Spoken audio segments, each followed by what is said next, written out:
wabarakatuh. Nama saya Putri Nursari Mas Intan. Saya mahasiswa PPG dalam jabatan kategori A Angkatan 3 Universitas Negeri Semarang akan melaksanakan PPL siklus 2 di kelas 7 SMP Negeri 6 Sampit dengan model pembelajaran Project Based Learning. Terima kasih. Warahmatullahi wabarakatuh.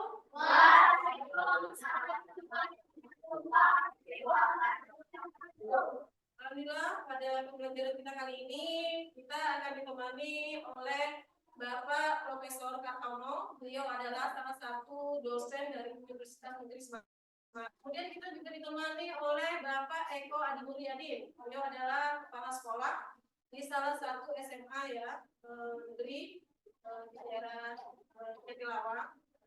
Baik, sebelum memulai pembelajaran kita hari ini, kita awali dulu seperti biasa dengan berdoa. Silakan pada Dada, selaku ketua kelas untuk memimpin doa. Sebelum kita mulai pelajaran, apakah kita berdoa menurut kepercayaan kita masing-masing? Berdoa mulai.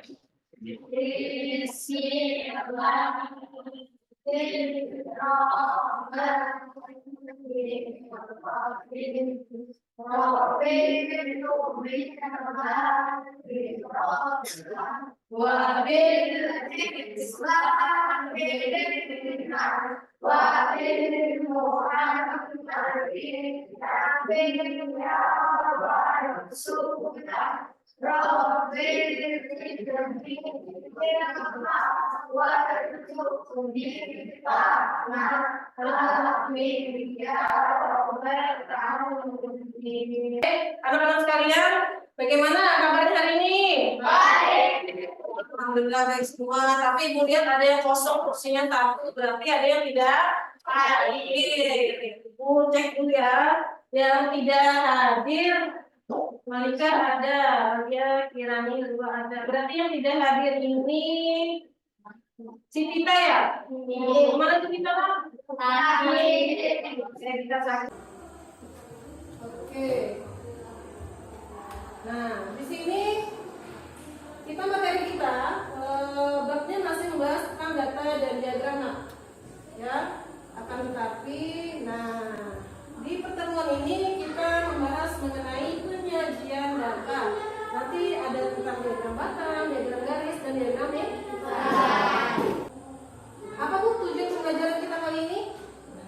Tujuan pembelajaran kita hari ini setelah mengikuti pembelajaran diharapkan nanti kalian ya akan dapat menentukan jenis data yang sesuai dengan jenis diagram yang akan diolah menjadi proyek.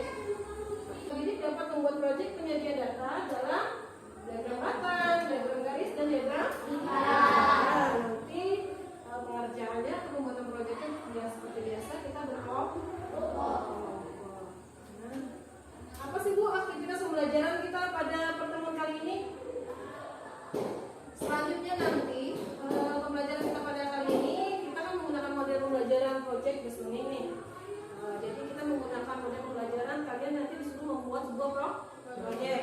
Nah di situ nanti pembelajarannya ada mendesain, ya mendapatkan tema proyeknya, kemudian mendesainnya sampai pada membuat proyeknya seperti apa. Setelah itu nanti kalian sajikan ke depan seperti biasa. Berarti presentasi. Nanti akan ada juga penilaian terhadap hasil proyek kalian.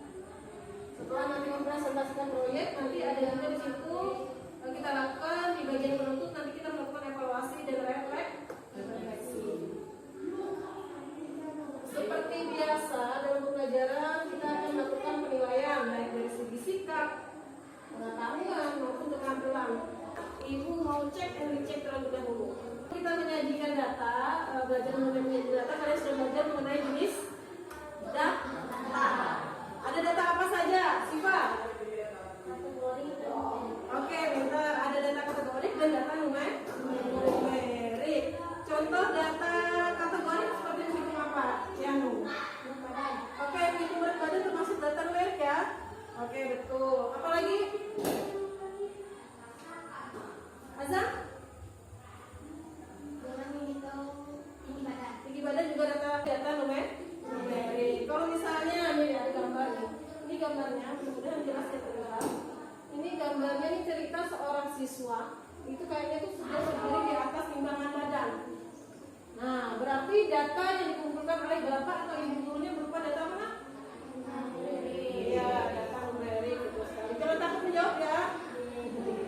Oke, kemudian di sini ada gambar peta. Kalau misalnya di sini ceritanya si Ajak ini mau mendata nama-nama provinsi yang ada di Indonesia, itu termasuk data apa? Alika. Ayo, numerik atau kategori? Oke, data kategori. Betul tidak yang bilang? Betul. Nah, jadi kemarin di pertemuan sebelumnya kalian sudah belajar mengenai investigasi statistika, mengumpulkan data, kemudian juga data ya. Oke. Kalau membaca diagram, itu yang perlu diperhatikan apanya? Terus apa lagi nak? Apa lagi? Oke. Saat dari COVID-19, kamu dapat melihat data terhadap orang yang terinfeksi virus COVID-19. Dari data tersebut, kamu bisa melakukan analisis segera seperti pada jumlah kasus baru, apakah menurun atau menurun. Bahkan data tersebut dapat dijadikan dasar oleh pemerintah untuk mengambil kebijakan. Ya. Oke. Dari tadi yang kalian simak ya sedikit, simak sedikit ya dulu ya. Tadi datanya berupa apa itu? Diagram apa itu? Iya, garis. Tentang apa nak? Tentang COVID-19. Dengan penyajian data tadi, mereka jadi tahu tuh kalau misalnya tentang data COVID-19, oh datanya nih COVID yang terkena COVID naik. Misalnya.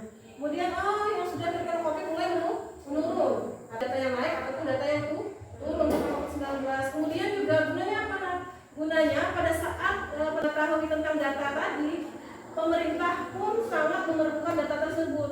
Nah, karena apa? Pemerintah membuat kebijakan. Misalnya nih, ceritanya seperti ini. Oh, COVID ini lagi naik-naiknya nih. Karena kasus COVID naik tinggi, misalnya banyak yang terkena. Berarti, wajib menggunakan masker. Atau kali lockdown itu diterapkan oleh pemerintah kita agar tidak bisa mencegah penyebaran kasus COVID-19. Nah, dari mana pemerintah bisa tahu? Kemudian berlakukan pusat-pusat kebijakan tadi dari data yang disajikan tadi. Nah, pemerintah bisa tahu. Nah, datanya sangat diperlukan dalam kehidupan kita. Oke? Banyak manfaatnya ya. Yang jadi pertanyaan setelah menonton motivasi tadi, kira-kira apakah setiap data itu bisa kita sajikan atau bisa dijadikan dinyatakan dalam bentuk diagram? Jadi pertanyaan kita, nanti kita jawab pada saat kita mengerjakan proyek. Atau apakah setiap data itu bisa disajikan dengan jenis diagram yang sama?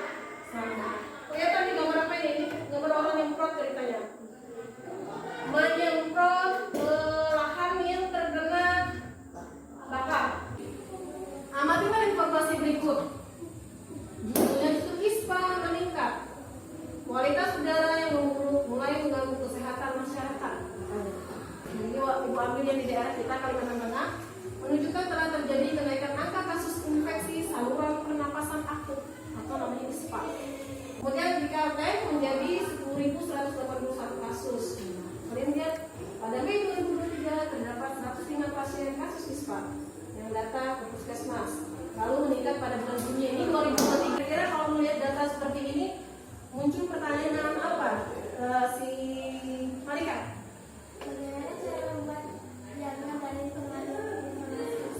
Oke, bagaimana caranya menyajikan data ini, informasi ini bisa dalam bentuk diagram, ya?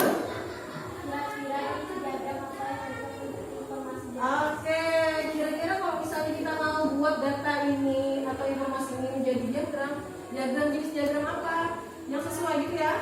Oke, ternyata membuat akun harus ada yang sesuai ya antara datanya dengan jenis diagramnya. Oke, nanti akan terjawab pada saat kalian mendesain proyek dan membuat proyeknya. Kegiatan selanjutnya yaitu kita akan mendesain perencanaan proyek. Mendesain perencanaan proyek berarti harus berkelompok. Seperti kelompok yang telah kita tetapkan di pertemuan sebelumnya. Silakan masing-masing kalian berkumpul dengan kelompok masing-masing. Nanti akan dibagikan RKPD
Empat,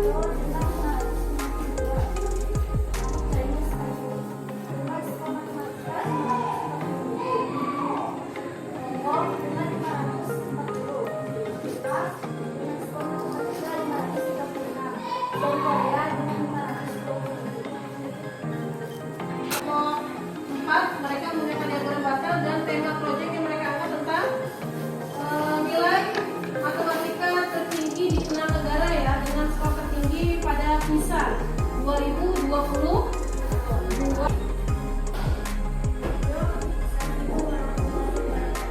Waalaikumsalam warahmatullahi wabarakatuh.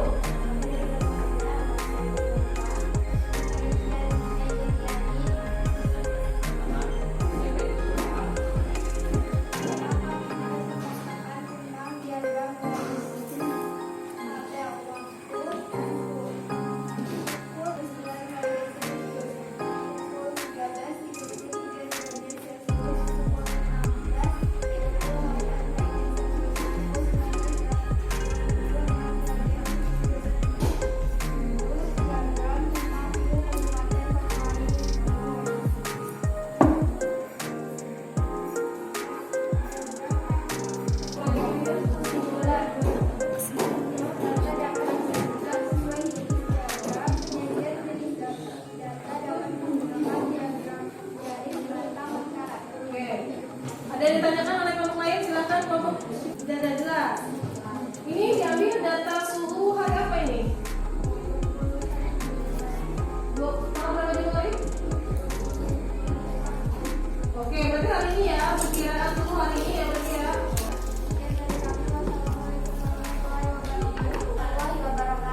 Waalaikumsalam warahmatullahi wabarakatuh. Perkenalkan bagi adik kelompok 1, kami mempresentasikan hasil proyek kelompok kedua dari aplikasi Google dan tugas proyek ujian data.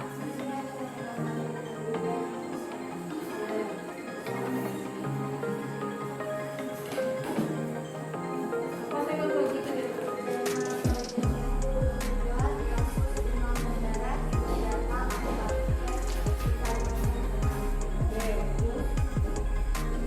Data yang kami ambil adalah tentang kasus demam berdarah di beberapa kabupaten dan provinsi Kalimantan.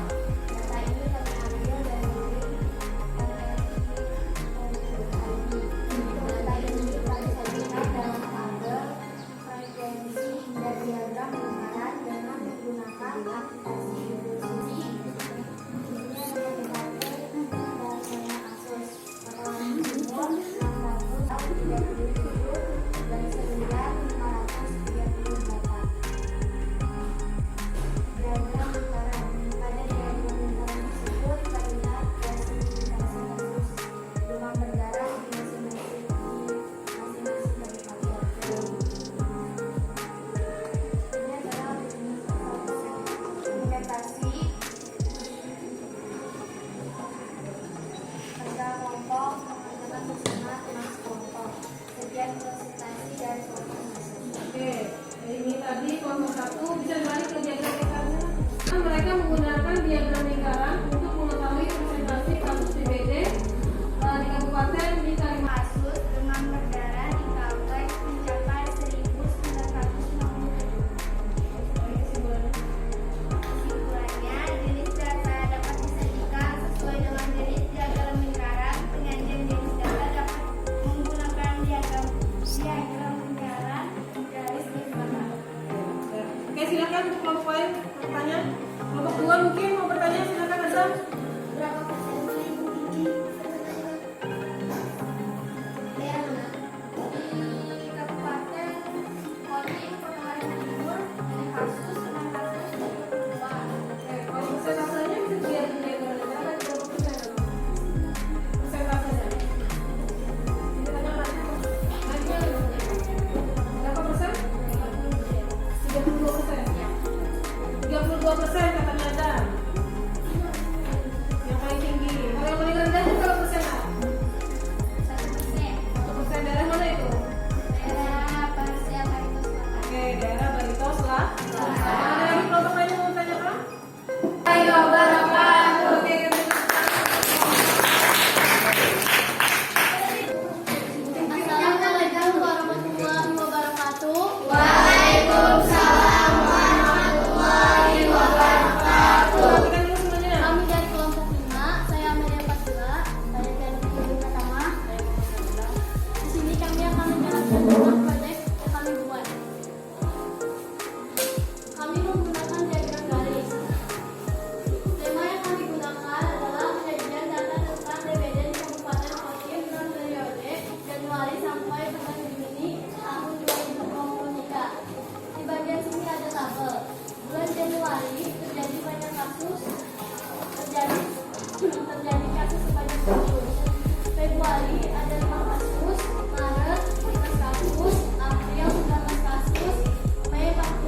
sana.